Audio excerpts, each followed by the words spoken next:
सध्या राजकीय पटलावर आणि सामाजिक पटलावर जी चर्चा जोरात चालू आहे म्हणजे आमिर खानचं तिसरं लग्न.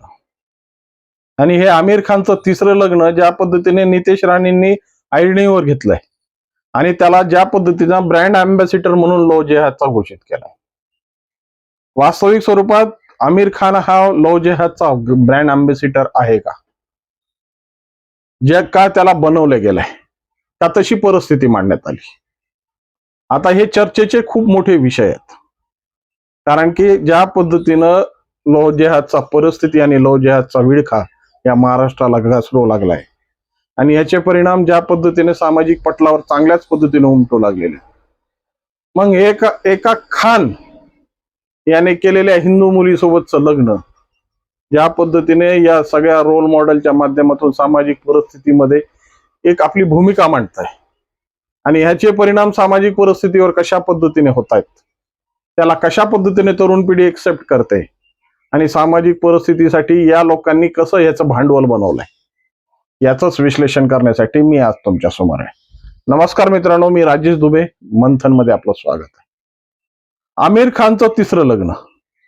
वास्तविक परिस्थितीमध्ये आमिर खानचं तिसरं लग्न हे 61व्या वर्षी तिच्या फॅशन डिझायनर सोबत होतोय. जी तिची फॅशन डिझायनर आहे गौरी सेपरेट, हिच्यासोबत हा 61व्या वर्षी होणारा हा विवाह. खऱ्या अर्थानं आज समाजाची परिस्थिती बघितली तर धडधडक्यांना मुली मिळत नाहीयेत. समाजामध्ये ज्या पद्धतीनं या विना लग्नाचे जे लोक मुलं फिरतायत आणि खऱ्या अर्थानं सामाजिक परिस्थिती ज्या पद्धतीनं विकोपाला गेलेली आहे आणि आज ज्या पद्धतीच्या समाजावर परिस्थिती आलेल्या आहेत. पण तुम्ही श्रीमंत असाल तर तुमची 61व्या वर्षी काय 80व्या वर्षी सुद्धा तुमचं लग्न होऊ शकतं. सुंदर देखणी अशी बायको मिळू शकते. याचाच एक उदाहरण म्हणून आज आमिर खानची चर्चा समाज माध्यमावर मोठ्या प्रमाणात चालू आहे. साठीबुड्डी नाठी झालीये असंच म्हणता येईल. आणि ज्या पद्धतीने आमिर खाननं हे तिसरं लग्न आपलं चांगल्या पद्धतीने सेलिब्रेट केलाय, चांगल्या पद्धतीने हा सोहळा पार पडलाय, त्याचे समाज पटलावर चांगलेच परिणाम उमटू लागले. आणि या परिणामाची एक झलक म्हणून ज्या पद्धतीने नितेश राणेंनी यांना लव्ह जेहादचा ब्रँड अँबॅसिडर घोषित केलाय ना, आता तो ब्रँड अँबॅसिडर कशा पद्धतीने समाजाने त्याला किंवा ज्या काही भांडवलदारांनी त्याला तयार केलंय ना, त्याचीच परिणिती तुम्हाला तुमच्या समोर मांडण्याचा प्रयत्न आहे. कारण ज्या पद्धतीनं आजपर्यंत आमच्याकडे ज्या पद्धतीनं या फिल्म इंडस्ट्रीचा जो पगडा आहे तो समाजावर मोठ्या प्रमाणात आहे. आणि ज्या पद्धतीनं फिल्म इंडस्ट्रीचं वर्तन असतं, ज्या पद्धतीनं फिल्म इंडस्ट्री मधले नट, अभिनेते, नटी हे आपलं कपडे घालतात, म्हणजे याचं अनुकरण चांगल्याच पद्धतीने समाज घेतं. एक नवी फॅशन म्हणून ती प्रचलित होते आणि फॅशन म्हणून सामाजिक परिस्थितीमध्ये ती रूढ होते.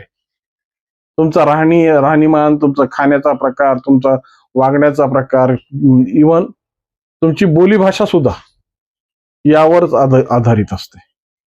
ज्या पद्धतीने एखादा जर नट चांगल्या पद्धतीचं उत्कृष्ट बोलण्याची भूमिका मांडत असेल, चांगल्या शुद्ध बोलण्याची भूमिका मांडत असेल, तर त्याचं आपोआप सामाजिक परिस्थितीमध्ये त्याचं अनुकरण होतं. किंवा एखादा नट जेव्हा आपली बोलीभाषा बोलताना काही शब्द मूळ भाषेचे, काही शब्द दुसऱ्या भाषेचे, म्हणजे जो मराठी असेल तर त्याने मराठीमध्ये इंग्लिश मिळून जो केला त्याला नवीन पर्यायी शब्द, जसा इंग्लिश हा शब्द आता रूढ झालाय. इंग्लिश हा शब्द हिंदी आणि इंग्लिशचं मिश्रण असलेली भाषा म्हणून वापरलं जातं. त्या पद्धतीने मराठीमध्ये सुद्धा असे काही कलाकार आहेत की ते मराठी अर्धी आणि इंग्लिश अर्धी असं आता त्याला काय म्हणता येईल ते म्हणता येणार नाही, पण ह्याचा परिणाम समाज पटलावर चांगल्याच पद्धतीने होतो. आणि तसा या आमिर खानच्या तिसऱ्या लग्नाचा परिणामही समाजावर चांगल्याच पद्धतीने झाला. आमिर खान किती सेक्युलर आहे किंवा किती धर्मनिरपेक्ष आहे किंवा त्याच्या मनात काय शिस्त हे अजूनही कोणाला काही कळू शकलेलं नाही. कारण की तो त्याचं व्यक्तिगत आयुष्य आहे. पण व्यक्तिगत आयुष्य ज्या पद्धतीने समाज माध्यमांवर येतं आणि माणूस जसा मोठा होत जातो ना, त्या पद्धतीने त्याचं व्यक्तिगत आयुष्य कमी आणि सामाजिक आयुष्य जास्त होत असतं. हे आमच्या लोकांना कधी कळलंच नाही. न राजकीय लोकांना कळालं, न राजकीय नेत्यांना कळालं, न आमच्या फिल्म इंडस्ट्रीज मधल्या अभिनेत्यांना कळालं. यांनी ज्या पद्धतीने वागलं तो त्यांचा स्वैराचार झाला आणि स्वैराचार हा समाजामध्ये चांगल्याच पद्धतीनं रूढ झाला. कालचीच गंगाखेडची घटना बघा. गंगाखेडच्या घटना झाल्यानंतर ज्या पद्धतीची स्टेटमेंट आली त्या ह्याच्याकडून, ती स्टेटमेंट ऐकताना त्याच्यामधली ही सगळी जी भूमिका होती, एका चित्रपटामध्ये माफिया ज्या पद्धतीने बोलतात त्याच पद्धतीच्या बोली भाषेचा वापर हे स्टेटमेंट देताना त्या ज्यांनी त्या महेश बिडगरला मारलं त्याच्याकडून आलं. वास्तविक परिस्थितीमध्ये ही जी अनुकरणता आहे ती चित्रपटातून आहे आणि या चित्रपटाचा परिणाम सामाजिक परिस्थितीवर खूप मोठ्या प्रमाणात होतो. त्यामुळे आमिर खानचं हे 61व्या वर्षी जे लग्न झालंय त्याचे परिणाम ही समाज माध्यमावर चांगलेच पडतात. आणि ज्या काही भांडवलदारांनी, म्हणजे माझा अर्थ समजून घ्या, स्पष्ट बोलण्याची गरज वाटत नाही मला, त्यामुळं त्या भांडवलदारांनी याचं चांगलंच भांडवल केलंय.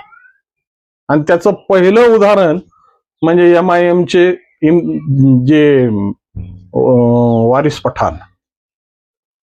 पठाण ज्या पद्धतीने भूमिका मांडतायत आणि वारिस पठाणांनी जी भूमिका मांडली, आमिरनं 3 केलं, तुम्ही 4 करा. अरे तुम्ही रोल मॉडेल आहेत ना, समाजाचं नेतृत्व करतायत ना, सामाजिक भूमिका मांडतायत, जनप्रतिनिधी म्हणून वागतायत, तुम्हाला लाज लज्जा वाटत नाही असे शब्द वापरताना. त्याच्या सामाजिक भूमिका काय बदलणार? पण यांना काय त्याची काहीच नाहीये, कारण की संस्कार शेवटी संस्कार असतात. त्याच पद्धतीने एक कोणत्या तरी संघटनेचा मौलाना आला, त्या मौलाने म्हटलं की त्याचं आयुष्य, त्याचं सामाजिक, त्याचं पर्सनल आयुष्य आहे, त्यांनी काय करावं त्यांनी ठरवावं. त्याला नितेश राणेला त्याचं काय पडलंय? त्यांनी आपला मत्स्य विभाग सांभाळावा. अहो, जेव्हा सामाजिक भूमिका खांद्यावर पेलली जाते, तुम्ही नेते म्हणून तुम्ही जेव्हा समाजात वावरता, तेव्हा समाज घटनेवर आणि समाजावर होणारे परिणामाचाही तुम्हाला विचार करणं भाग आहे.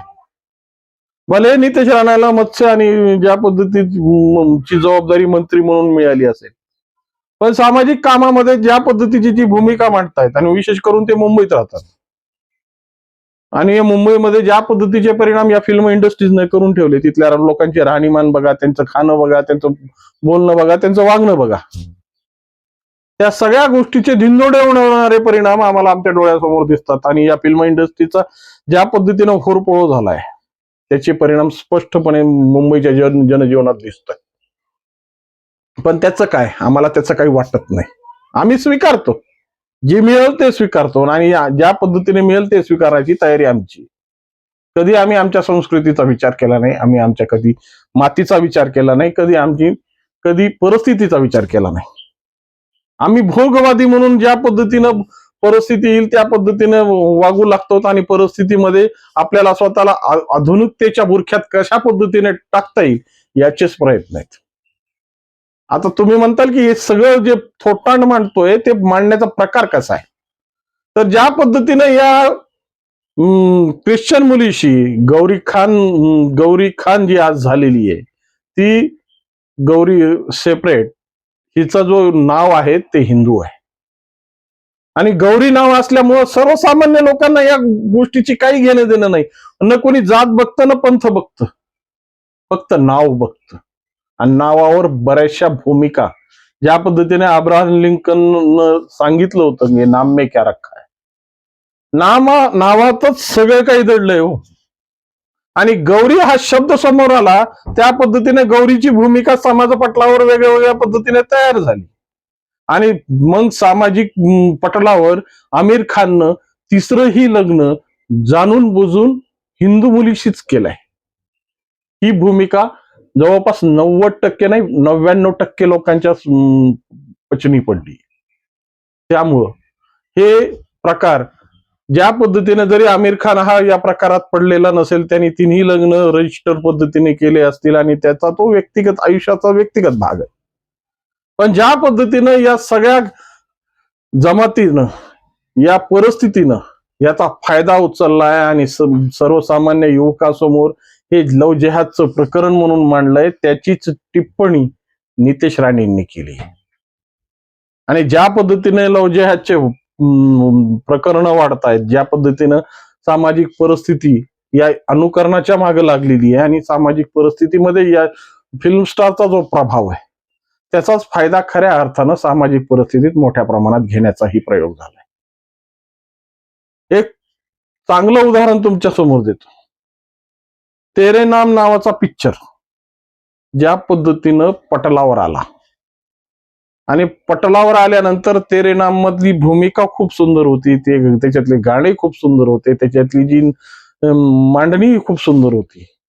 पण तेरे नाम या पिक्चरला या ज्या कलाकारांनी ज्या पद्धतीनं, म्हणजे चित्रपटातल्या नाही पण बाहेरच्या कलाकारांनी ज्या पद्धतीनं पेरलं, ज्या पद्धतीनं त्याची विश्लेषण केली आणि समाजातल्या भूमिकेत मांडली, ती भूमिकेत तेव्हापासून या सगळ्या प्रकारच्या भूमिका समाज पटलावर मोठ्या प्रमाणात सुरू आहे. ज्या पद्धतीनं त्यावेळेस ऐश्वर्या राय आणि सलमान खानची चर्चा या फिल्म इंडस्ट्रीजमध्ये आणि समाज माध्यमात मोठ्या प्रमाणात व्हायची, तेरे नाम पिक्चर निघण्याच्या अगोदर, त्याच्यावर आधारित असलेला पिक्चर आहे आणि त्यालाच याच प्रकरणाशी जोडून मांडण्यात आलं. जसं मैंने प्यार किया या चित्रपटात जेव्हा प्रदर्शित झाला आणि भाग्यश्री आणि सलमान खानचा तो चित्रपट कबूतर जा जा म्हणून ज्या पद्धतीने समाजावर त्याचे परिणाम पडले, त्याच पद्धतीची तेरे नामचेही परिणाम समाजावर पडले. किंवा त्याच्या मागच्या पिढीसाठी अजून एक भूमिका सांगतो. एक दुजे के नावाचा जो चित्रपट होता सामाजिक भूमिकेत, त्या चित्रपटाची परिस्थिती सामाजिक भूमिकेत कशा पद्धतीने अनुकरण्यात आली आणि त्या काळात ज्या पद्धतीने लव्ह मॅरेजचं किंवा ज्या पद्धतीने आत्महत्यांचं प्रमाण वाढलं होतं ना, या लव्ह प्रेम करणाऱ्या जोडप्यांचं, त्याचा परिणाम समाज पटलावर ज्या पद्धतीने झाला, तशीच परिस्थिती आज आमिर खानच्या माध्यमातून आणि या गौरी सेपरेट या नावाची सामाजिक परिस्थितीत होते. आणि वास्तविक स्वरूपात ज्या लोकांना या गोष्टीचा फायदा उचलायचा आहे, ज्या लोकांना याची एक भूमिका मांडायची आहे, ज्यांना हे रोल मॉडेल म्हणून समाजात स्थापित करायचंय, त्यांनी ह्याचा फायदा उचललाय. त्यामुळंच बुडाला मिरच्या लागायला सुरुवात झाली आणि त्यामुळेच वेगवेगळी उदाहरणं समाज माध्यमावरून येऊ लागलेली आहेत. आता खऱ्या अर्थानं आमिर खाननं हे स्पष्ट करावं की ही भूमिका कशासाठी, आणि ज्या पद्धतीनं आज आम्ही आमच्या मातीशी जोडले गेलोय आणि ज्या पद्धतीने आमच्या संस्कृतीतली भूमिका आम्हाला मांडली जाते, तर 60व्या किंवा 61व्या वर्षी ज्या पद्धतीचे लग्न सोहळे तुम्ही थाटताय, तुमची आर्थिक परिस्थिती म्हणून तुम्ही थाटताय, प्रत्येकाची वेगवेगळी चूल मांडून दिली म्हणून तुम्ही थाटताय, पण त्याचा गंभीर परिणाम समाजावर काय होतोय त्याचा थोडी तरी तमा बाळगा. त्यामुळं हे राजकारणी आणि राजकीय नेते आणि जे अभिनेते आहेत त्यांचा परिणाम या समाज पटलावर मोठ्या प्रमाणात होतो, त्याचे अनुकरणही मोठ्या प्रमाणात होतात. आणि आज ज्या पद्धतीचे भाई दादा काका मामा नावाची जी एक परंपरा समाजात सुरू झालेली आणि ज्या पद्धतीनं ते फटेला हटेला ही जी नावं सामाजिक परिस्थितीत जुडतायत, त्याचं सगळ्यात मोठं वलय या चित्रपटातूनच तयार होत आहे. त्यामुळे कदाचित त्या वास्तव मधला तो संजू बाबा, तो तुल्ला तुल्ला म्हणण्याची जी पद्धत सुरू झाली होती ना, ती समाजात आजही तुम्हाला दिसते. वांजळे याचे रोल मॉडेल होते, याचे ब्रँड अँबॅसिडर होते. त्या पद्धतीची समाज परिस्थितीमध्ये या चित्रपट अभिनेत्यांची जी भूमिका आहे ती फार महत्वाची आहे आणि सामाजिक परिस्थिती मांडण्यासाठी यांचं वर्तन हे समाजावर वेगळ्या पद्धतीने मांडलं जातं. याचा परिणाम दोन्ही परिणामात होतात, चांगल्यासाठीही वाईटासाठीही. ही भूमिका मांडत असताना हिंदू आणि मुसलमान, हिंदू मुलगा आणि मुसलमान मुलगी अशी लग्न बरेच झालेली आहेत, पण त्याचा गवगवा आजपर्यंत झाला नाही किंवा तशी करण्याची हिंदू समाजाला गरज पडली नाही, कारण की मोठ्या उदात्त मनाने त्यांनी ते स्वीकार केलं आणि त्यांचा संसार व्यवस्थित चालू आहे. पण ज्या पद्धतीनं ही जी जमात आहे ही भांडवलशाही व्यवस्था आहे आणि ह्यांनी या सगळ्या भूमिकेचा ज्या पद्धतीने आपल्या धर्मप्रसारासाठी वापर केलाय ना, तो धर्म प्रसारासाठी ही जी रोल मॉडेल्स आहेत, त्यामुळंच आमिर खानला खऱ्या अर्थानं या लव्ह जिहादचा ब्रँड अँबॅसिडर ज्या पद्धतीने नितेश राणे म्हणले आणि ज्या पद्धतीने वर्मावर घाव घातलाय, तो घाव खऱ्या अर्थानं समाज पटलावर खूप मोठ्या परिणाम करणार आहे. याबद्दल तुम्हाला काय वाटतं? याबद्दल तुमची काय भूमिका आहे? निश्चित जर विषय मनाला भिडला असेल, पटला असेल, तर निश्चित कॉमेंटच्या माध्यमातून कळवा. आणि आमिरचं वर्तन तुमच्या भूमिकेत काय आहे तेही आम्हाला समजवा. आणि व्हिडिओ आवडला असेल तर लाईक, शेअर आणि सबस्क्राईब करायला विसरू नका. नमस्कार.